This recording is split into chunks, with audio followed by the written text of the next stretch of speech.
Good morning, everyone. Do you know which season I am going to talk about? Yes, I am going to talk about rainy season. Let's talk about weather and seasons. And in this, we will talk about the rainy season.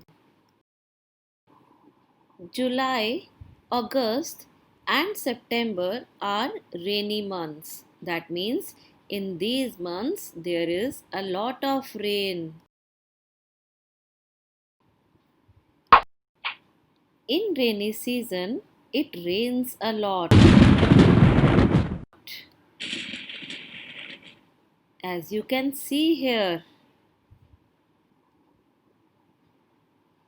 sometimes strong winds also blow during the rainy season.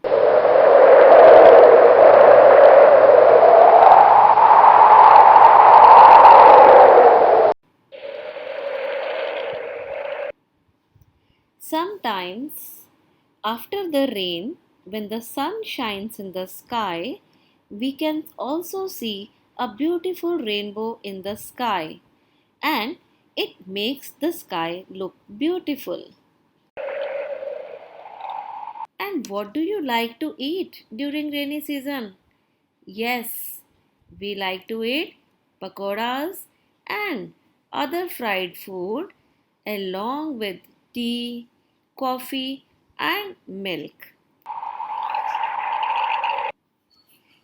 We all enjoy rainy season a lot. Do you enjoy it? Yes, everyone enjoys. Bye bye.